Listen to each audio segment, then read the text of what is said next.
Good morning. It's so good to be with you all on this Lord's Day morning. We have been in a series off and on this year about our theme that our elders chose, to train up a child in the way he should go, and as the proverb says, when he's old, he won't depart from it. Last time we did one of these lessons, maybe 3 weeks ago, we talked about a particular kind of house. And it made me think about a game that my family plays sometimes. It's these question cubes. They're called table topics. And it's this cube of questions, and there's all these different really interesting things. You can bring them with you to the dinner table. How is your personality like your mother's? And how is it like your father's? Or what's the ultimate ice cream sundae? And not too long ago, we were sitting down at a restaurant, actually, and busted these out. And the question generated some fun discussion. It was this. If you could, would you rather live in a boat or a tree house? Would you rather have a tree house or a houseboat? And the last lesson we talked about tree houses. So now we're going to talk about houseboats. It's a really hard decision when you think about this.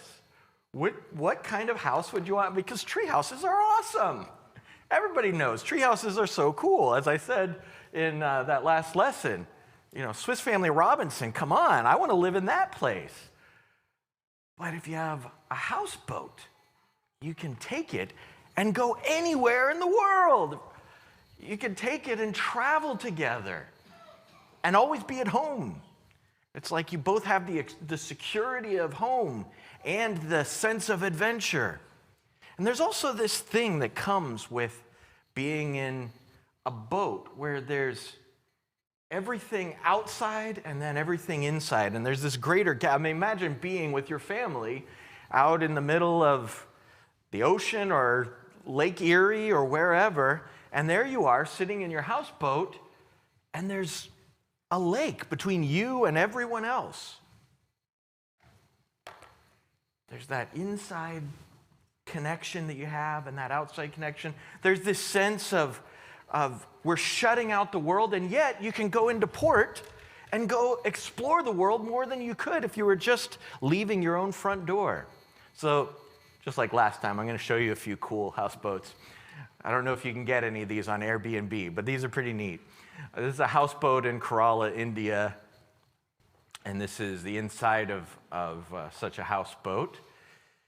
Here's one in Amsterdam, one of the most interesting cities I've been in. And, they have those cool canals. And so here's one parked in a canal.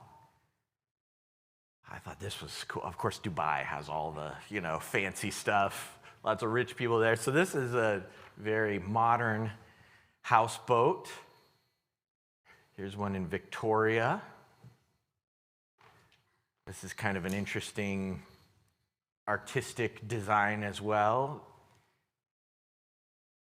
This is a catamaran, so this is two hulls that are holding up one boat, and it can be taken out on the seas and have some stability. Here's a weird one, the floating seahorse, it's called. This is one that's designed by a famous architect. And this one is a family residence. It's called the Park Ark. Ark?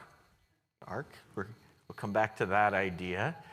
And here's a neat one in Sweden. Oh, and maybe my favorite, the Exbury egg. Travel around in an egg. But of course, here's a houseboat that God used to save humanity. And our family, we have our friend Taylor here with us, and we always try to do some day trip while Taylor's here. And we drove down to Kentucky this past week to see this replica of the Ark. There's this neat place called the Ark Encounter. And I would recommend it. It was really well done. I mean, it's like walking through Disney World, but with this Ark theme. It was pretty neat. Lots of cool stuff there. Here's us or some of our family in front of this life-size Ark. I mean, it's huge. It's 3 stories, and there's animatronic Noah answering questions inside, and there's every kind of animal that you won't ever find in a zoo, some of them long extinct, and there's all kinds of information about all kinds of things. And it really got me thinking a lot about the story of Noah, about what it means for us. There is everything I'm going to say in this lesson just about could be applied to a lesson about the church and the safety and sanctuary and holiness found in the church. But I want to apply it particularly to the family. One of the things that's a major theme is my lovely wife in front of the door of the Ark. The door was a major theme in this particular exhibit, and that's really the centerpiece of this lesson. And I'm going to take it to a different place than they did. But there's this interesting truth that there is one door in the Ark. And also, that God is the one that shuts the door. Noah doesn't shut the door. God shut the door of the Ark. And what does that mean? And what is this Ark that's brought up many times in the New Testament? What are we meant to get from this story? So here in a moment, I'm going to go from, I guess, preacher mode to teacher mode, and we're going to switch from focusing on these slides to the whiteboard. I like to teach with whiteboards. It helps me think through ideas.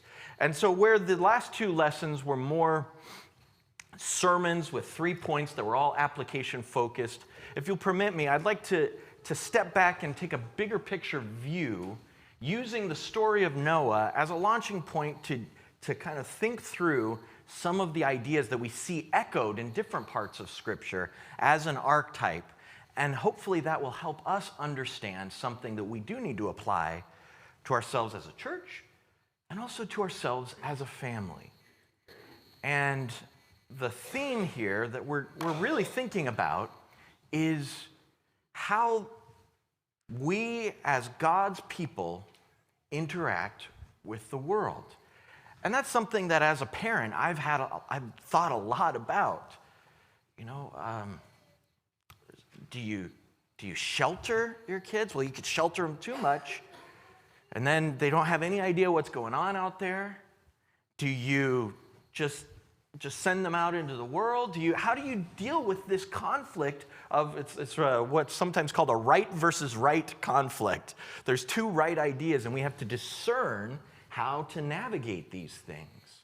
Because what we'll see in this lesson from the Ark is that we are meant to be set apart.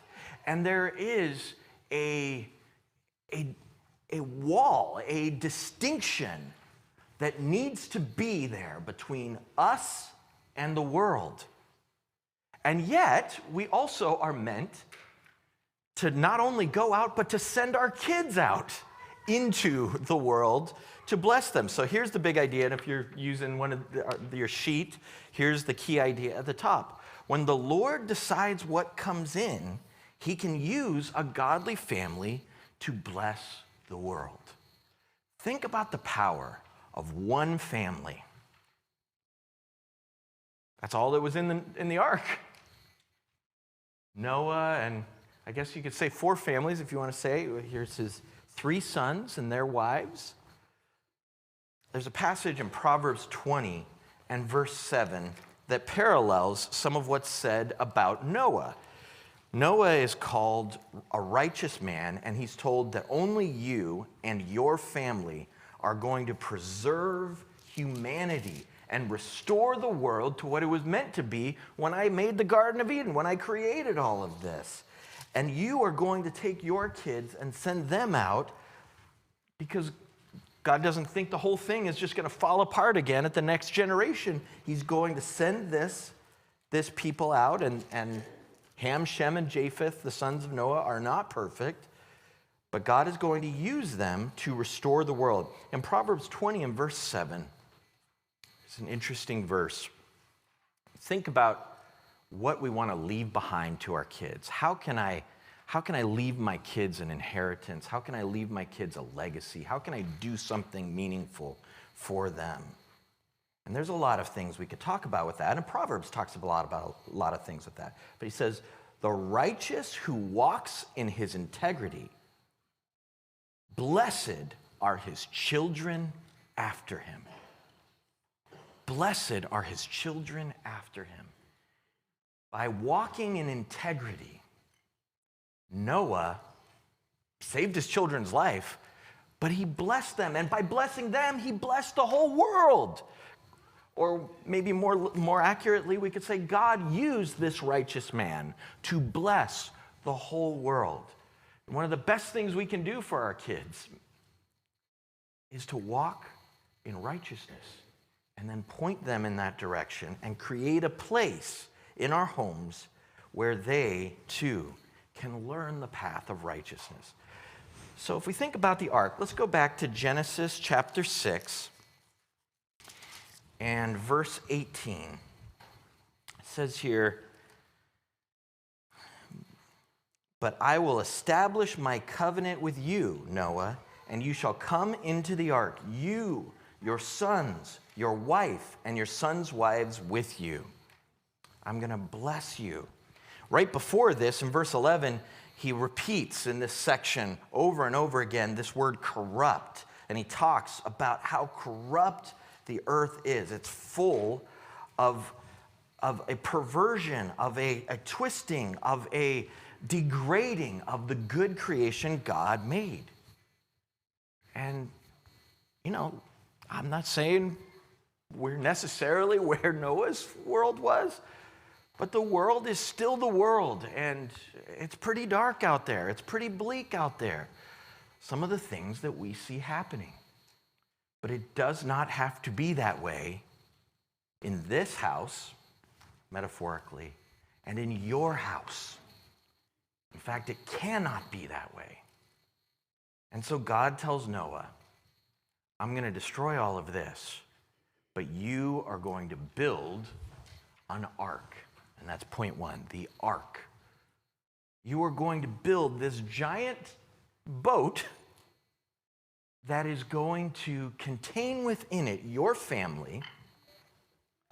And like the Garden of Eden, all of these animals are going to be led 2 by 2 by God up before you. Remember when Adam named all of the animals in Genesis 2, and all these animals are being led by God before him. And here now they're being led into the ark. God brings them in. This is a garden picture. There's everything outside of it. And then there is this place where God's safety is. There's a word that we use sometimes in our culture, and we use it differently than the Bible uses it. It's the word sanctuary. Sanctuary. And we kind of think of sanctuary as a refuge or a place of safety. In fact, you find both the original Bible idea and that idea in, for instance, Psalm 61 and verse 4. See, the word see the beginning of sanctuary, sanct. You can see sanctify, right? The sanctuary is the set-apart holy place. It's the most holy place where the Ark of the Covenant in the temple was. It's a place of holiness that is bounded off by walls in the temple or by curtains in the tabernacle from everything outside. Anything unclean cannot be in the sanctuary. So there's this idea of holiness. But of course, wherever God is our refuge. And so there is security there. There is safety there. As we read in Psalm 61, verse 4, let me dwell in your tent forever. Let me take refuge under the shelter of your wings. And we find both in this place, in the ark. Here is a place where God decided what came in and who came in. Noah would have let anybody else that God said to let into the ark. If somebody else repented and turned to God, surely Noah would have said, well, yeah, come on in. But the ones in the ark were the ones that God had set apart because of their righteousness, because they chose to walk with him. And we have to get our family in the boat, in that place of holiness and safety where God separates us from the things of the world. And that brings us to a second point, the door. The door. In chapter 6 of Genesis, in verse 16, says that there was one door. God told them, build one door. There's one way in, one way out. It makes you think of John 10 and how Jesus said, I am the door. Talking about the sheep. There's one way to God's presence, right? And that's through Jesus Christ. He says there's one door, and then if you flip over to chapter 7, verse 16, it says, and those that entered, male and female of all flesh, went in as God had commanded him. Everyone coming in as God commanded him, and the Lord shut him in. God closes the door. God decides who's coming in, and then God closes the door. It's not ours to judge the world in that way. But God is expressing with his word what comes in and what doesn't. And we have to use discernment, righteous discernment, to decide what comes into our homes. To decide how we communicate in our homes. We're going to see all different ways of talking to each other, of treating each other.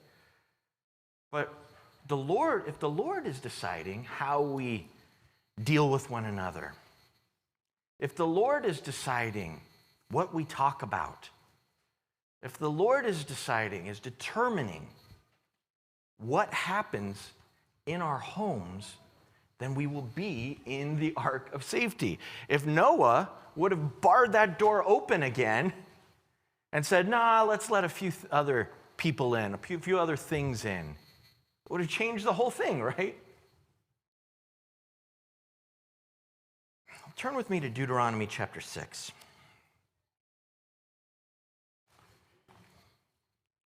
The Lord uses this description here. In Deuteronomy 6, he talks about the doorposts. And this is a famous passage. We're going to go to this. We went to this last time, and we'll go to it again in a future lesson about creating teaching moments. But this is the one that starts out with the Shema, the Lord our God, the Lord is one. You shall love the Lord your God with all your heart and all your soul and all your might. Put these words on your heart. Teach them when you walk by. You'll bind them as a sign on your hand. And then in verse 9, and you shall write them, God's commandments, on the doorpost of your house and on your gates. What's the significance of that? On your hands, that's about what you do, and on your head, what you're thinking about. But here, the doorposts of your heart are the doorposts of your house. That's the entryway into your home. The gateway. That's the entryway into the city. The Lord shall determine what comes into your home. The Lord's commandments will be written on your doorposts. It's about more than just, I know everybody likes to take vinyl and put, the different verses up on the wall. As for me and my house, we will serve the Lord. That's a neat thing to do. That's not what this is about. It's about more than that. This is about the Lord's commandments becomes the filter, becomes the door of the ark to your house.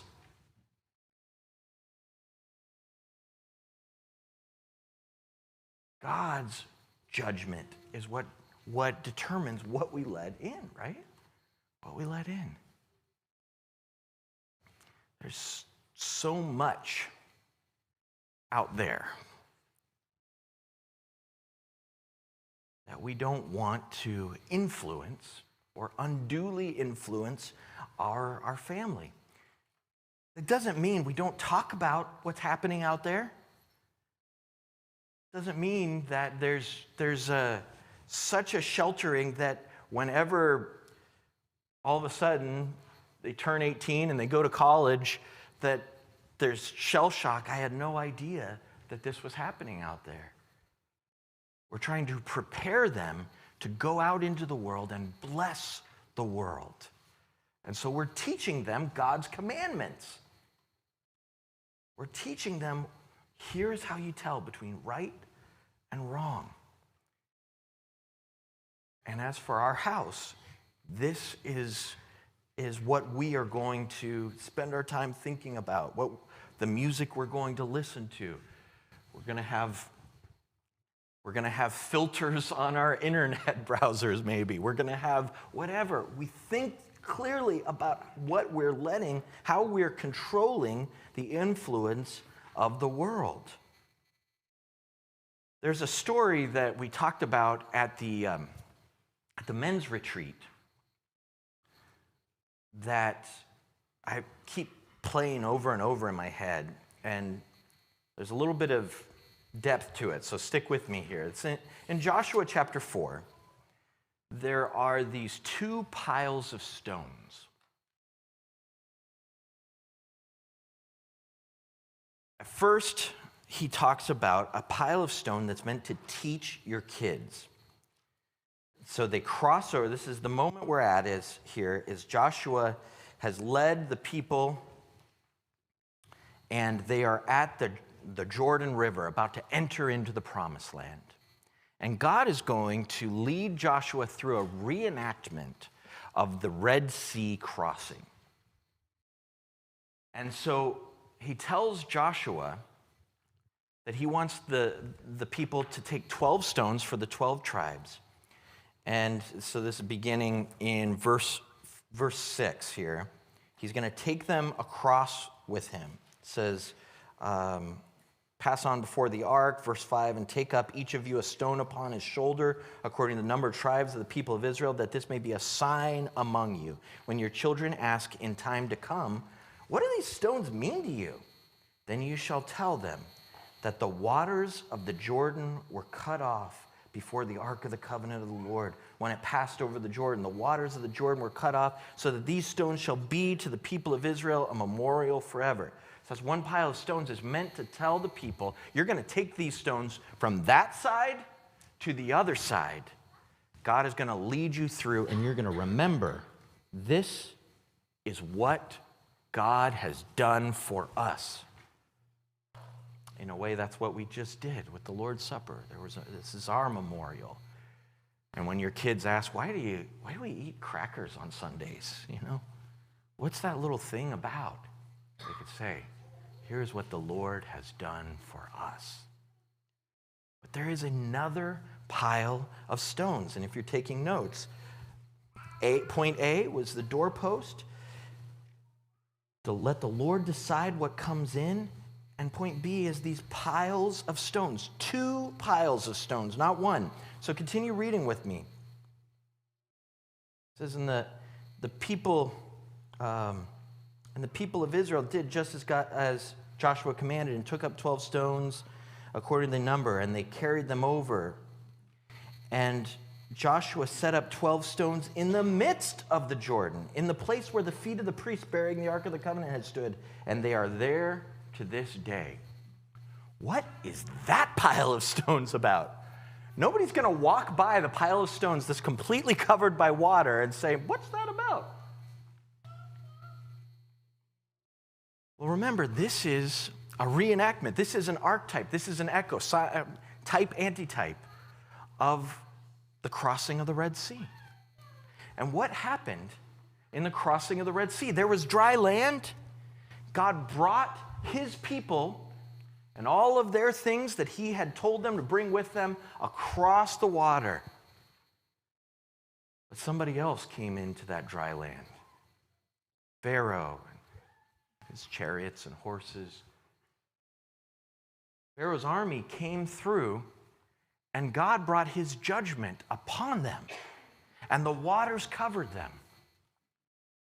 Makes you think about another time when there was dry land and God's judgment brought the waters over the people who were opposing God and God's ways. See, I think that those stones that are left in the water are a symbol of God's judgment. God's deliverance is in this pile of stone that's brought through, but not everything is meant to cross into the Jordan. There are things you leave behind. And just like God brought his judgment on his enemies, the enemies of his people, those who opposed him in the Red Sea, just like God brought his judgment in the waters here, those stones, I think, are representative of that. That there was dry land, and then God let the waters cover it. So why do I bring this up here? Because there are things we bring across the water, and there are things we leave behind. And the things we leave behind to be covered by those waters are the things that oppose God. What do you bring with you? What are the stones you carry across? What are the stones you bring in and put in the middle of your living room? And what are the ones that really belong out there? We can't stop what's happening out there. But if we let the Lord's judgment be the one that determines it, then there is an ark of safety for us. There is a picture in the garden. Well, you guys know the story. Any of these kids could tell the story of the garden. Perfect place. God's ways were being done, right? And then what came in? A serpent came in,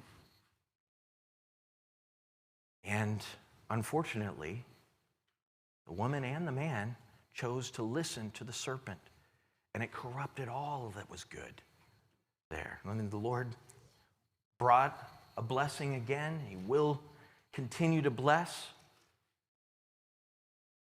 There's a story in Greek mythology that makes me think of, when you think of the serpent, there's a story about this weird, ugly creature, this woman named Medusa, and she had serpents. Her hair was serpents. And you know, all you had to do was look at Medusa, and you turned to stone. And I think we need to be really careful at what we look at and what we let our kids look at, what we point them to, what we think about. Because we can turn our hearts to stone. God did a mighty work, as Ezekiel in his valley of dry bones. Ezekiel talks about turning, in the new covenant, turning the hearts from stone to flesh, live beating hearts through the power of his new creation. But we can turn ourselves back. We can harden ourselves so that nothing out there really bothers us. And one of our great, and I'm preaching to me here just as much as anybody else, one of the great protections that we have against sin and against evil, Romans 12 verse 10 talks about this, is to love what is good and to shudder, to be horrified, be troubled by what is evil, to let the things that trouble God trouble us. And the more sensitive we are to that, that's not weakness, that's protection. So what did Noah do as soon as he comes out of the ark? The Lord brings him to a safe place. He opens the door, and they come out. And at the end of Genesis chapter 8, we read the first thing that he did. Genesis chapter 8 and verse 20. Then Noah built an altar to the Lord and took some of every clean animal and some of every clean bird and offered burnt offerings on the altar. And when the Lord smelled the pleasing aroma, the Lord said in his heart, I will never again curse the ground because of man. For the intention of man's heart is evil from his youth, neither will I ever strike down every living creature as I have done. While the earth remains, seed time and harvest, cold and heat, summer and winter, day and night shall not cease. It was when the Lord smelled the pleasing aroma of Noah calling on his name and praising him in these sacrifices that he made this declaration. And then from this, in the next chapter, we see that rainbow covenant, this faithfulness that God has to this day preserved. Someday, this earth will not remain. It won't be water, it'll be fire the next time. But he made this promise that as he smelled the pleasing aroma of one righteous man, one righteous family who was worshiping him, he made this commitment. I will never destroy this world by water again. We see a similar thing in Job chapter 1, verse 5, where Job is thinking constantly about his kids. And it says that he consecrated them. It says, verse 5, and when the days of feasts had run their course, Job would send and consecrate them, and he would rise early in the morning and offer burnt offerings according to the number of them all. For Job said, it may be that my children have sinned and cursed God in their hearts. Thus Job did continually. Job is taking as much responsibility as he can. He can't control everything, but as much responsibility as he can for his children's relationship with God. I'm going to pray for them constantly. I'm going to offer sacrifices on the altar. This was their way in that time of calling on the Lord and praising him. In Hebrews 13, we read that today we offer the sacrifice as the fruit of lips, the sacrifice of praise to God. We call on the Lord in prayer. We turn to him and ask for him to bless our kids, to protect our kids, to guard our families, to let his ways be the ways that we are led in constantly. And we're not going to be able to survive the things that we need to protect ourselves from. We're not going to be able to lead the kind of lives we want if we don't constantly call on the Lord and make worship the center of what we do. And finally, we read about the blessing. So we've talked in a way about kind of the wall. And so much of the Old Testament especially is about the wall between God and the people, between what's holy and what's not. Don't step on the mountain or you'll die, because God is there. Here's a curtain, and then another curtain, and then another curtain before you can get to God. Here's a cherubim planted at the entrance to the Garden of Eden with a flaming sword to keep you from keep what's outside, outside, and keep what's inside, inside. But God wants to bless the whole world. Did you know that? He doesn't want to say, eeny, meeny, miny, mo. Mo, you're with me. Eeny, meeny, and miny, cursed, destroyed with water, destroyed with fire. He does not want that. He wants every person to be delivered. He wants the whole earth to be restored. And so God sends out this blessing from this one family. And this is what Genesis chapter 10 is about. It's called the Table of Nations. And Ham, Shem, and Japheth go out into all the world, and they repopulate it. You see, the blessing comes back to, it's just like a reboot. You ever have a computer problem, and you call a tech service, and they tell you, Seth is nodding his head, like, how many people, Seth, have you told, did you try restarting it yet? Turn it off, turn it back on, right, Nolan? And it's amazing how often that just fixes all the problems. That's what the flood is. It's a reset. It's a reboot. And so the blessing that was given back in Genesis chapter 1 and verse 28, and God blessed them, and God said to them, be fruitful and multiply and fill the earth and subdue it and have dominion over the fish of the sea and over the birds of the heavens and over every living thing that moves on the earth. God says, I've given every planting, yielding seed. I've given you every tree with its fruit. You shall have them for food. He gives them so many things. And sometimes we think of this as a command, but what the Bible says is this is a blessing. That is a blessing as in God saying, I'm calling down good things upon you. There is a commandment and there's an imperative in here. You go, you fill the earth, you be fruitful, you multiply. But he said the same thing to the birds of the air. Be fruitful and multiply and fill the air. He said the same thing to fish. Be fruitful and multiply. He's bringing his order and then his fruitfulness to all the world. And man was meant to do that. Humanity was meant to rule as God's image bearer. To rule over the earth with righteousness and goodness and fruitfulness and order. And instead, there was violence throughout the whole world.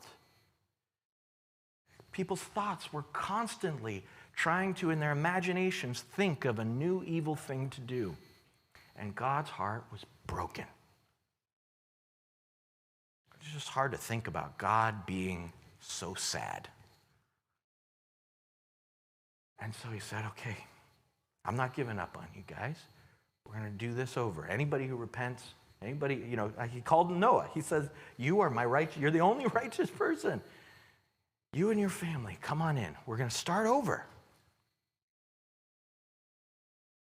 And what did he say after the flood? He said the same blessing to them.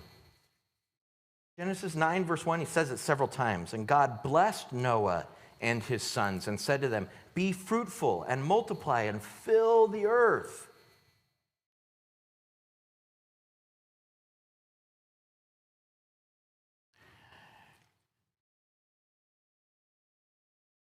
Makes you think about a different kind of fruitfulness that we are meant to have today, right?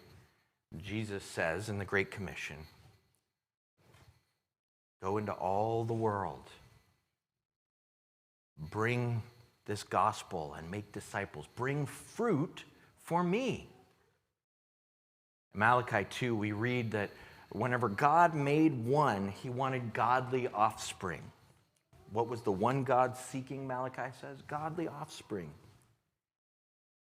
What are we meant to bring? We're meant to bring restoration. Not that this world is going to become the Garden of Eden paradise, but restoration to God, so that in that new heavens and new earth where righteousness dwells, we can be one with him forever in that place, in that time. And so we send our kids out. That's a hard part. We're going to talk more about this later on. It's a hard part of parenting. I'm not ready for that yet. But there's a time when we send our kids out. They're not meant to be like this all the time. They are meant to bless the world.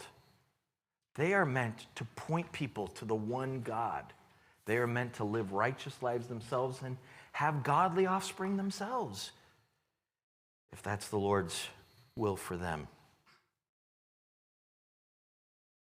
So in the table of nations, the people went all over the world, and then the next chapter, you see it all falls apart, because what did they do in the Tower of Babel situation?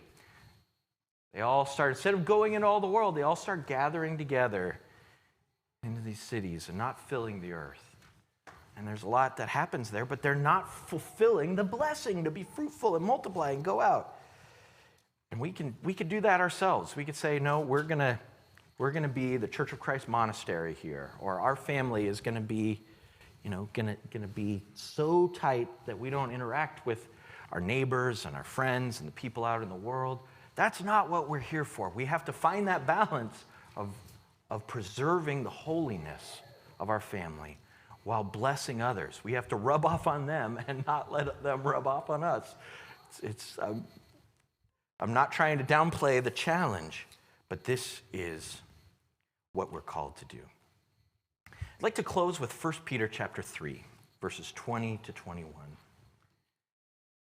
1 Peter points us back to the ark. He says something interesting about it. He says something interesting, actually, not just about the ark, but about the flood. He says, when God's patience waited in the days of Noah, while the ark was being prepared, in which a few, that is 8 persons, were brought safely through water. Some versions say, were saved by water. What is this about? He says, baptism, which corresponds to this, now saves you, not as a removal of dirt from the body, but as an appeal to God for a good conscience through the resurrection of Jesus Christ, who has gone on into heaven and is at the right hand of God. How did the waters play a role in the same way that baptism, which now saves us, plays a role? I mean, this was an instrument of judgment and destruction, right? The water. How were 8 people saved through that? Well, they were separated from the evil that could have lost them their lives. They were preserved. They were protected so that God could build something beautiful and good. And in the same way, we want to invite anyone who hasn't been saved by water, hasn't been separated by all the things, whatever it is in your past, to let those things be left behind in the judgment waters of God. Let those sins be separated from you forever. And rise up through the resurrection of Jesus out of those waters, clean and perfect, a new creature, ready to walk with God into eternity. If you're not a Christian, we invite you to come.